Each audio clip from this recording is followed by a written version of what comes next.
Olá pessoal, tudo bem com vocês? Vamos então dando continuidade aí aos casos previstos na nossa CLT, no artigo 482, em que trata de cada situação da justa causa, da demissão por justa causa. Então nós vamos falar primeiramente desses incisos e lembrando que o princípio mesmo da justa causa coloca lá como taxatividade, ou seja, eu só posso mandar embora um empregado naqueles casos então que estão previstos em lei, a exemplo do artigo 482 da nossa CLT. E a primeira situação trazida aí pelo artigo 482 da CLT é a situação da improbidade. O que é isso, pessoal? O que trata essa improbidade? A improbidade é quando o funcionário ele tenta então dilapidar o patrimônio do empregador. Ele atenta diretamente contra o patrimônio do empregador, seja furtando objetos da empresa, quando de repente ele está na linha de produção e ele aproveita daquela situação para então se apropriar daquilo que está sendo produzido pela empresa. Tá certo? Eu tenho um exemplo de uma empresa onde eu prestei uma consultoria, onde eles produziam brincos, bijuterias. Então, peças muito pequenas, miúdas, onde era muito fácil acontecer então o furto desses pequenos objetos, né? Quando você de repente enche a mão ali de brincos pequenos, aquilo você consegue colocar no bolso e levar para casa todo dia um pouquinho. Na hora que você vê, você está abrindo uma bijuteria, né? Então, diante disso, o que nós fizemos? Nós colocamos uma câmera voltada para cada colaborador, para cada espaço destinado ali da produção, impedindo então que aqueles furtos acontecessem. Então, no momento do início da produção, a empresa ela tinha então pesado o material, por exemplo, ela chegava lá e identificava, poxa, nós estamos colocando hoje na linha de produção 100 quilos de bijuteria. E aí chegava no final do dia, quando eles iam pesar então novamente aqueles brincos, aqueles objetos de bijuteria que foram produzidos, né, durante todo o dia, e não tinha 100 quilos, tinha 95, 97. Onde que então se perdeu essa quantidade de 3 quilos ali durante o dia? Então isso nós começamos a observar como limitar o acesso desses colaboradores a esses produtos.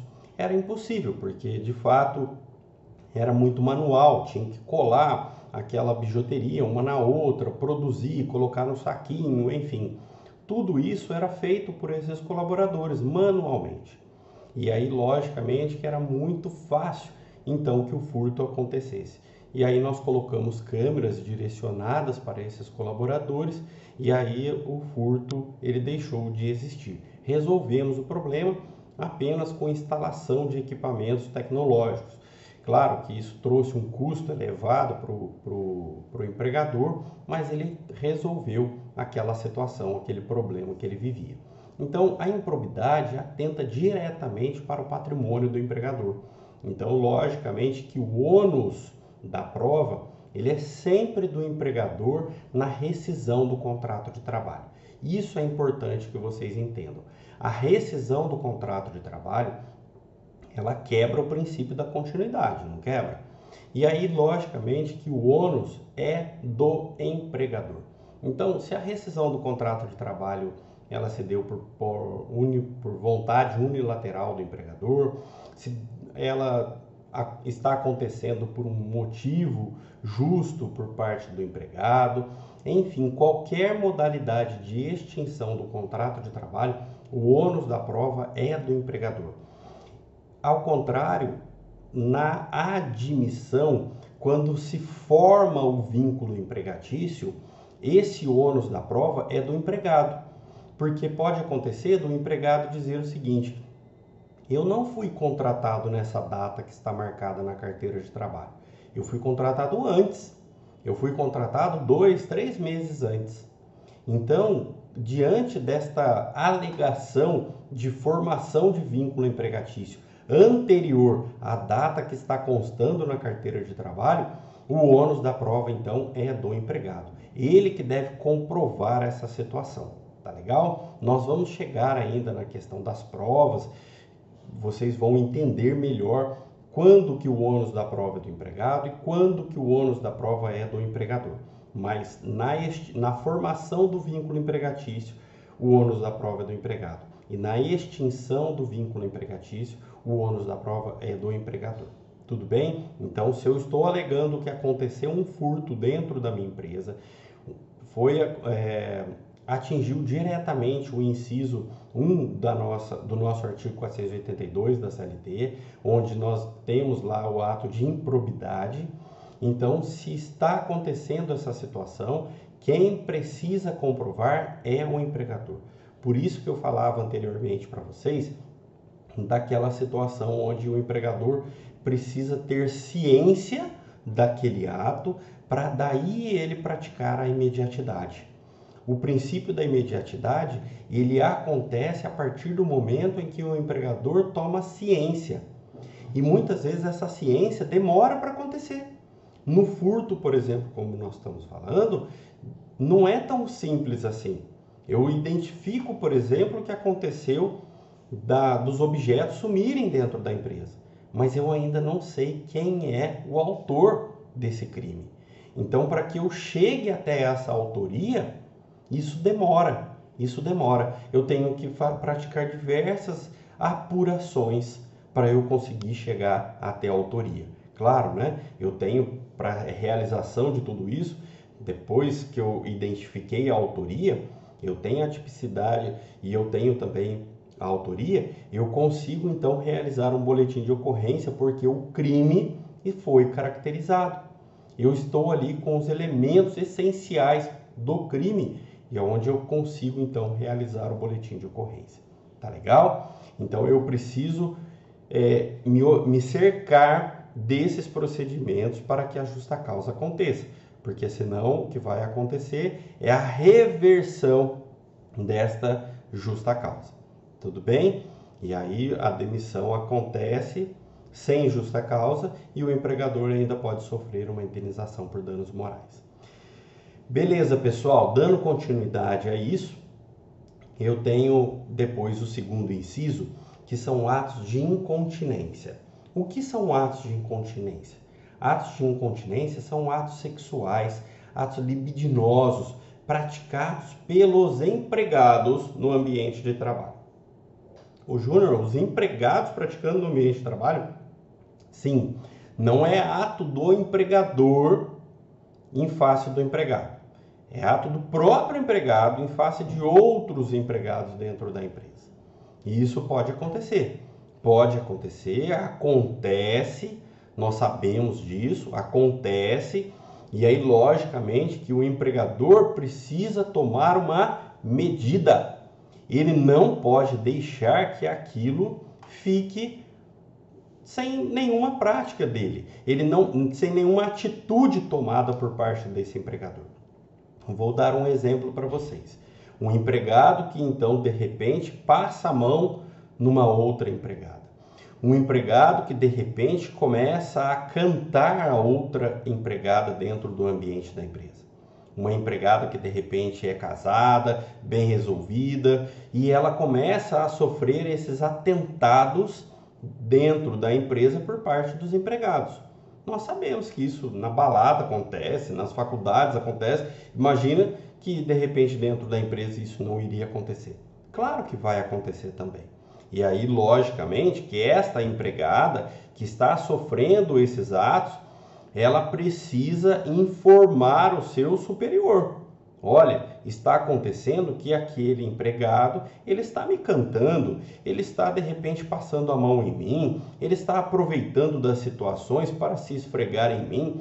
Enfim, situações como esta empregada precisa comunicar ao empregador, né? O superior hierárquico dela, onde este superior, ele terá que tomar uma atitude de investigação, claro, porque nós não sabemos se de fato isso é verdade ou não, então eu preciso investigar aquela situação. Você tem aí mensagens de WhatsApp? eu vou acessar a câmera, onde que aconteceu essa situação? Então eu investigo aquela situação antes de tomar a medida. Porque se de repente eu apuro e nada daquilo está acontecendo, eu não vou dar razão a esta empregada. Eu nem posso demitir este empregado por justa causa. Eu vou de repente conversar com ele melhor, verificar o que está acontecendo, para daí sim eu tomar uma medida. Tá joia? Então, de repente, quando eu consigo comprovar que todas essas situações aconteceram, aí eu posso demitir esse empregado por justa causa. Se mesmo a empregada mostrando para o empregador e o empregador não fazendo nada, o que pode acontecer é dessa empregada pedir a rescisão indireta. Vocês vão ainda estudar comigo o que é essa rescisão indireta.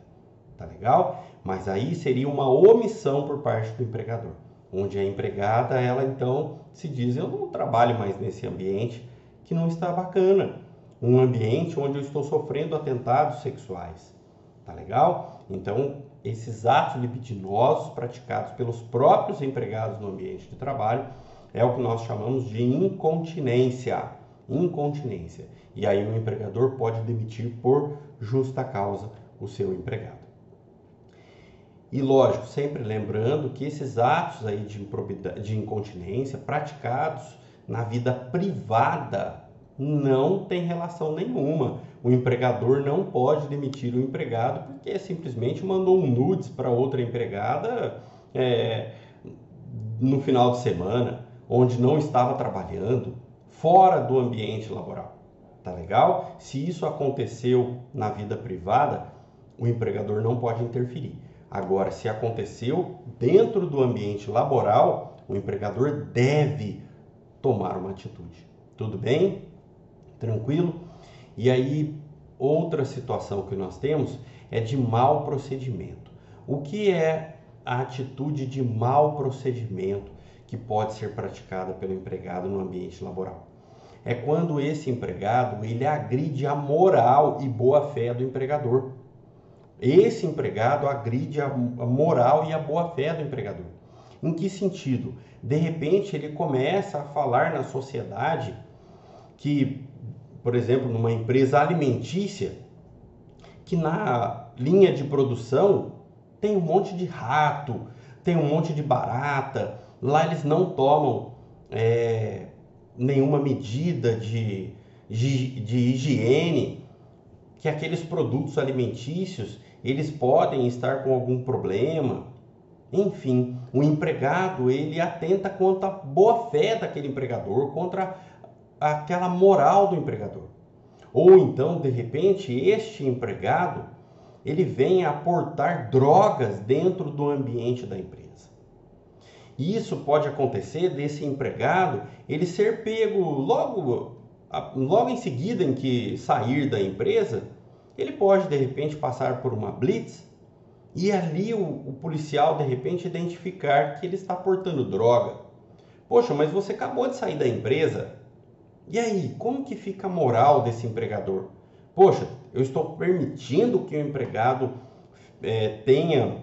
use droga aqui dentro da minha empresa? Pessoal, vocês imaginam que isso não acontece dentro do ambiente da empresa? Acontece muito. O uso de drogas dentro das empresas. Isso pode acontecer e aí é o momento que o empregador deve tomar uma atitude. Deve tomar uma atitude de imediatamente mandar embora esse empregado por justa causa. E ao mesmo tempo, de repente, tentar então até mesmo comunicar os órgãos responsáveis. De repente, a delegacia, verificar aquela situação, porque senão pode o empregador sofrer uma injusta calúnia. Olha, essa droga, ela estava dentro da empresa, não era minha, enfim, qualquer coisa do tipo. Então, quando o empregado ele tem um mau procedimento dentro da empresa, tá? Dentro da empresa, sempre lembrando disso, tá legal? ou então falando mal da empresa fora dela, né, para outras pessoas, isso pode caracterizar a justa causa por mau procedimento. Outra situação que nós temos, pessoal, é a negociação habitual. A negociação habitual é quando o empregado ele tenta concorrer com esse empregador. Ele tenta concorrer com esse empregador de forma habitual. De forma habitual. Vou dar um exemplo para vocês. Imagine um empregado que ele trabalha dentro de uma empresa que faz o trabalho de logística, de entrega de produtos. E aí, de repente, este empregado, ele começa a sacar como que esse empregador faz. E de repente ele compra então um caminhão e começa a oferecer o seu serviço particular para os clientes do próprio empregador. Ele começa a pegar esses clientes do empregador, abrindo uma concorrência. Olha, você hoje fechou com o meu empregador, eu tenho esse serviço e posso te oferecer de forma mais barata. De repente, quem faz esse serviço é meu irmão. E aí, então, o empregado se utiliza dessas informações, se utiliza da expertise do empregador para ele realizar, então, uma concorrência, para ele, de repente, então, começar a se beneficiar dessa situação. Isso acontece também com frequência, principalmente nas empresas de pequeno porte. Principalmente nas empresas de pequeno porte. Tá legal? E da mesma forma, pessoal, o empregado, ele não pode vender nos ambientes da empresa de forma habitual nada que não tenha sido autorizado pelo empregador. Nós sabemos que hoje em dia tem muitos produtos que podem ser vendidos, revendidos, né? Avon, Jequiti, Natura, calcinha, sutiã, enfim, diversas situações onde o empregado pode, de repente, começar a ganhar um dinheirinho. Isso acontece dentro das faculdades, nós sabemos disso. Porém, o empregador deve autorizar esse empregado a fazer esse tipo de serviço naquele horário onde ele está realizando o seu descanso e a sua alimentação. Agora, fora desse horário, não. Por quê? Senão, o que vai acontecer é que esse empregado vai começar a se dedicar a essas atividades, esquecendo do empregador, esquecendo da sua atividade dentro da empresa. E aí isso traz prejuízo para o empregador. Tá legal? Então, só tomem cuidado com essa situação, porque a negociação, a concorrência, ela deve ser habitual. Então, se eu observo de repente que o empregado ele fez uma entrega, por exemplo, fez um frete, por exemplo, para uma outra empresa, uma vez só, isso aconteceu, foi uma única vez, utilizaram do serviço desse empregado para fazer serviços externos. Esse empregado só fez uma vez, veio, justificou para o empregador, olha, eu fiz uma entrega para uma outra empresa no final de semana, mas foi uma vez só, não está acontecendo nenhuma concorrência com você. Maravilha! Da mesma forma, olha, você está vendendo o Jequiti aqui na minha empresa. Eu gostaria que você parasse. Dentro do horário de trabalho, não. Ah, então tudo bem, eu não faço mais. Legal, isso não vai gerar justa causa. Tá legal? Agora, isso precisa ser habitual. A outra situação que nós temos, pessoal, é a condenação criminal. A condenação criminal, para que possa gerar a justa causa, precisa de dois requisitos. O processo precisa ter transitado em julgado e a pena adquirida por esse empregado precisa ser uma pena impeditiva.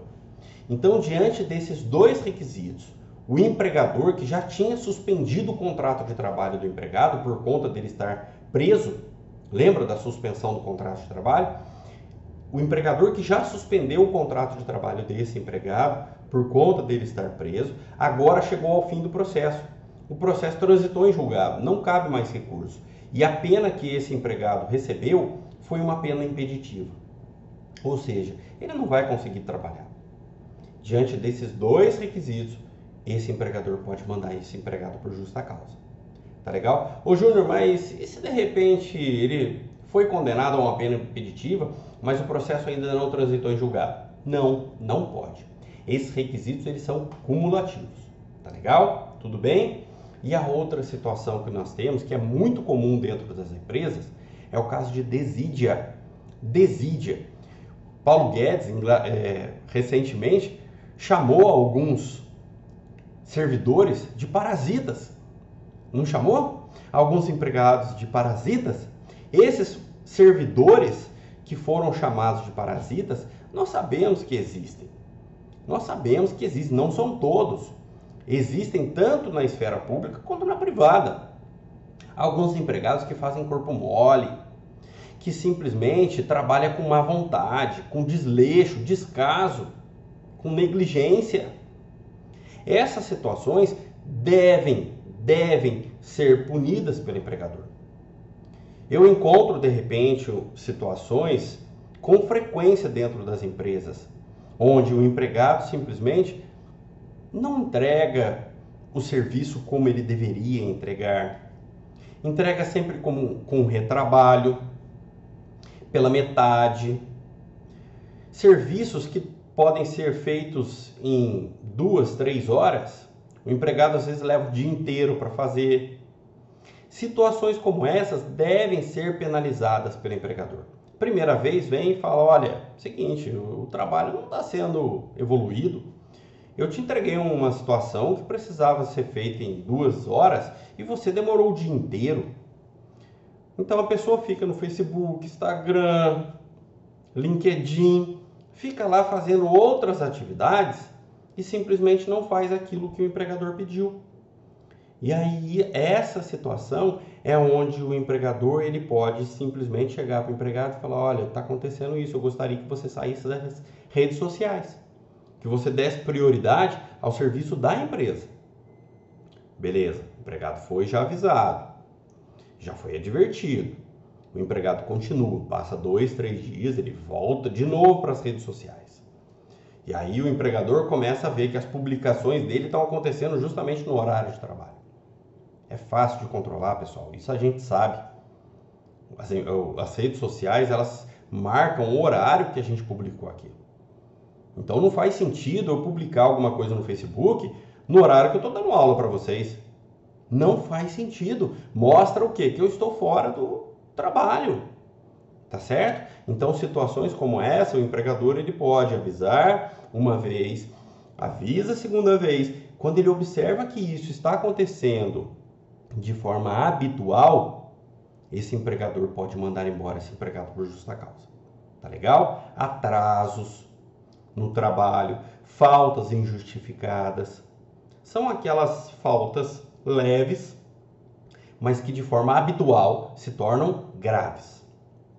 Tudo bem? Então é aquilo que eu falei na primeira aula para vocês de extinção do contrato de trabalho. Você vai progredindo, dá uma advertência verbal, dá uma advertência por escrito, suspende. Se todos essas situações que possuem efeitos pedagógicos não surtir efeito no empregado, é o momento então de você desligá-lo por justa causa. Você tem um histórico já, tá certo? Então observem isso para vocês poderem mandar embora então os empregados por justa causa. Mas lembrando, o ônus da prova é sempre do empregador. Então cuidado com essa situação. Pessoal, nós vamos fazer uma pausa e já começamos no próximo vídeo. Até já!